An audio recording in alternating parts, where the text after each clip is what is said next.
पीजे मीर साहब, इकोनॉमिक दुश्वारी की बात की तो अब मुल्क की जो इकोनॉमी है उसका दारोमदार इस वक्त मुल्क की सियासी सूरत हाल पर है। और IMF का भी यही कहना है कि जब तक एक मजबूत हुकूमत नहीं बनेगी तब तक हम भी मुआहिदा करने में उस तरह से कंफर्टेबल फील नहीं करेंगे। तो जितना स्ट्रेच होता जा रहा है मामला, आपके ख्याल में ये कितना नुकसानदेह है पाकिस्तान के लिए?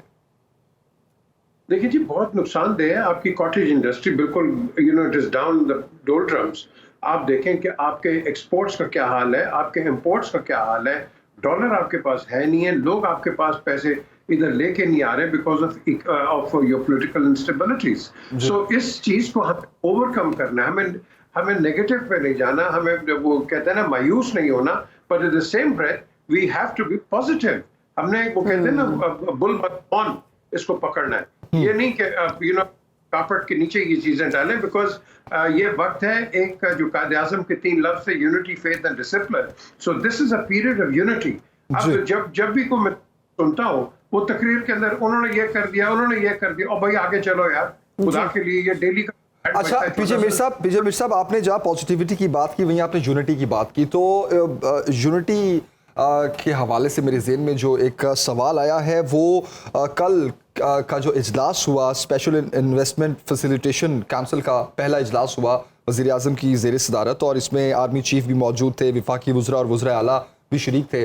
तो इस इक़दाम को आप कितना बड़ा कदम समझ रहे हैं? मुल्क की मईशत को संभालने के लिए तमाम स्टेक होल्डर्स एक पेज पर हैं और वो अपने अपने ताई एक मैक्सिमम जिसको कोशिश और एफर्ट कहते हैं वो कर रहे हैं। ये कितना हेल्पफुल होगा अगर पॉजिटिविटी और यूनिटी की बात की जाए? देखिए, आर्मी चीफ का बैठना एक मीटिंग के अंदर कोई इकोनॉमिक स्टेबिलिटी नहीं लेके आता। आर्मी चीफ का काम है to run the army and run the defence forces. वो उनका काम है, बिल्कुल बैठे हैं वो। हमें चाहिए कि ऐसा इंसान जो कि मॉनिटर करें हमारे जो जितने भी हालात हैं, क्योंकि यही हमारी ट्रेडिशन है। लेकिन eight the end of the day ये जितनी भी हम इकोनॉमिक स्टेबिलिटी, ये तो आपकी पॉलिटिकल्स लेके आएंगे और तो किसी ने नहीं लेके आए। लेकिन हमने माजी में भी ऐसी मिसालें देखी ना पीजे मीर साहब, if I am not wrong, तो माजी में भी हमने आर्मी चीफ्स को देखा कि वो इमरान खान साहब के साथ भी कंधे के साथ कंधा जोड़ा और मुआशी बहरान से निकलने के लिए उनकी मदद की। तो why not with the PDM? देखें, it was a mistake. I think General Bajwa shouldn't have really said what he did. उनको कोई ज़रूरत नहीं थी कि लोगों को जाके अपने आप को एक्सप्लेन करें, भाई you're the army chief, follow you. लेकिन जब आप बातें कर देते हैं, मैंने उंगली पकड़ के चलाया, तो आप एक ऐसी चीज़ होती है जो कि एक टैबू है। You don't talk. No one talks, but everybody knows. So that is, I think, आप कह लो कि एक मिस्टेक हो गई है, but we to move on from the mistake. So what? दुनिया के अंदर गलतियां होती हैं, but we got to move on. So at the end of the day, जो है हमें आप साइड पे रखो, because remember one thing, जब तक आपके हालात हिंदुस्तान और अफगानिस्तान और खित्ते में ठीक नहीं होंगे, military will have to play a very positive role, because without that, अगर हम सियासतदानों पे छोड़ दें तो फिर अल्लाह ही हाफिज है। Exactly. तो सर, मिस्टेक्स की आपने बात की कि माजी में मिस्टेक्स थी। ये मिस्टेक्स की जो कंप्लेन है ना, ये कई दहाइयों से चलती आ रही है हमारे मुल्क में, और अगर इसका कंपैरिजन किया जाए तो आपके ख्याल में जो मौजूदा हालात हैं, क्या मुस्तकबिल में in future after 1 or 2 years हम ये तो नहीं कह रहे होंगे कि ये भी एक मिस्टेक थी जो इस वक्त हालात चल रहे हैं? देखें, मिस्टेक पे हालात आप कह रहे हैं, बड़ा अच्छा आपने बात किया है। ये जो आप बात कर रहे हैं, पहले फौज पे आप तनकीद का एक निशाना बनाते थे, अब फौज पीछे हट गई है, अब आपके पास जजेस आ गए, तो तनकीद तो हमने करनी है। ये तो हमारा एक नेशनल एजेंडा है कि किसी न किसी को तो पकड़ना है, लेकिन अपनी गलती नहीं माननी जी। भाई, जितनी भी हम डिस्कशंस करते हैं, जो टेलीविजन पे हम बात करते हैं, वेदर इट इज अ और पॉलिटिकल टॉक शो, हम अपने फेलियर को डिस्कस करते हैं। मुझे बता दें, हम फेलियर के अलावा क्या तनकीद के, या वो दूसरा कर रहे हैं, या आप कर रहे हैं, या आप डिफेंस पे जा रहे हैं, हम अपने फेलियर्स की बात करते हैं। And this is the reason we do not develop. हमारे अंदर एक कीड़ा आ गया है कि हमने दूसरे को ब्लेम करना है और आगे नहीं बढ़ना, बट अपने आप को कहना है मैं सबसे अच्छा हूं जी, वो ठीक, वो खराब था। और भाई आप अपने आप को देखना, घोड़ा जो चलाता है, कैरेजेस जो चलाते हैं, रेंज तो आपके हाथ में, You got to drive the horses. जिन्होंने पहले उन्होंने they've gone. So today it's your job, not the past. लेकिन हम किसको अपील करें?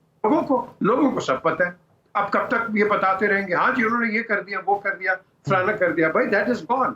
We've got to move on. And that is something which we don't do, unfortunately. Exactly.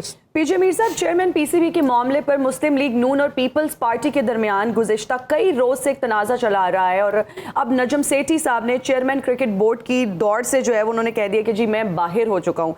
आप क्या समझते हैं, ऐसे हम पीपल्स पार्टी की जीत कह सकते हैं? नहीं, जीत नहीं है. मेरी नजम से बातें हुई हैं अभी पिछले हफ्ते and he was quite concern कि जी प्राइम मिनिस्टर डिसीजन नहीं ले रहे, 7 दिन का टाइम रह गया है, बोर्ड जो है बिल्कुल स्टैंड स्टिल पे है, मुझे बताओ मैं क्या करूं. अच्छा. आगे एशिया है, उसके बाद वर्ल्ड कप भी आ रहा है, मैं क्या करूं.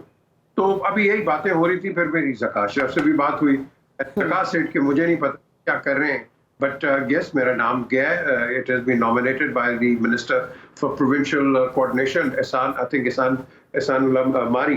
But at the end of the tweet आई है नजम सेठी की. I think you have to look at in the positive way कि भाई he doesn't want to come in between Zardari sahab and Shahbaz sahab. बिल्कुल. इन दोनों के ही is done the gentleman's thing, जो कि मेरा ख्याल है ये कई वजीर हैं और मेंबर्स हैं, इनको भी ये करना चाहिए. If you think you can't do it just step aside. So उन्होंने एक अवर्ड और ये जो हम पे बातें करते हैं भाई इख्तलाफात आ गए, I think this is a sign to show कि ऐसी कोई बात नहीं है, डिफरेंसेस हो जाते हैं but there is give and take. जी सही. अच्छा, नजम सेठी साहब ने तो अपना किरदार अदा कर दिया, जिस तरह आपने कहा कि बहुत एक जेंटलमैन प्ले किया उन्होंने, लेकिन उनकी ये कोशिश को रंग लाएगी क्योंकि नून लीग और पीपल्स पार्टी में जो इख्तलाफात आए दिन बढ़ते जा रहे हैं. आपको लगता है कि अब इस पर जो बातें हो रही हैं, एक तो ये बात हो रही है कि शायद अब इंतखाबात करीब हैं तो इसलिए ये इख्तलाफात ज़ोर पकड़ रहे हैं, क्योंकि आफ्टर ऑल इंतखाबात में जाना है तो हर पार्टी ने अपने अपने इंतखाबात कंटेस्ट करने हैं. लेकिन दूसरी जानिब जो ये बातें हैं कि मौलाना फजलुर रहमान साहब की जानिब से ये कहा गया है कि आप 6 महीने इस गवर्नमेंट का टाइम बढ़ा भी सकते हैं. अगर 6 महीने इस गवर्नमेंट का टाइम बढ़ाते हैं, फिर उसके बाद 6 महीने की इंटरिम गवर्नमेंट आ जाती है, तो 1 साल का टाइम बाय तो हो गया सर. इन सारी सूरत हाल में सियासी चक्कलेश या इन सारी बातों से हट के सिर्फ एक बुनियादी सवाल ये है कि इस सब होने के बावजूद भी क्या अवाम को कोई रिलीफ मिलेगा? क्या ये तमाम स्टेक होल्डर्स मिल के अवाम के रिलीफ के लिए कोई काम कर पाएंगे? आफ्टर ऑल ये सब बहुत एक्सपीरियंस्ड है. देखिए, कीवर्ड आपने कहा है कि अवाम, कीवर्ड इज द अवाम. अब अवाम को सब कुछ पता है क्या हो रहा है. ये तो देखो ना, पीडीएम जो है, अगर आप इसको पॉलिटिकली और इसके आप एनालिसिस करें तो ये डरते क्यों है कि भाई इलेक्शंस कराने से. पहले तो बड़े थे हाँ जी नहीं कराएंगे. अब आपने पीटीआई को साइड पे किया तो कराओ ना यार. अब आपको किस चीज का डर है? What are you worried about? Get on with it. लेकिन भी डरते हैं क्योंकि वोट बैंक है, पीटीआई का वोट बैंक है. अब ये कितना टूटा है, कितना डेंट है, कितने ये भगोड़े हैं, ये भगोड़े शगोड़े तो कोई नहीं आएंगे, क्योंकि मेरा नहीं ख्याल है भगोड़े हैं इनके खानसामे भी इनको वोट देंगे. लेकिन पीटीआई का अपना बिल्कुल एक वोट बैंक है जो कि काम आएगा, कि देखेंगे. And I foresee an alliance between Pakistan Peoples Party and PTI in the long run.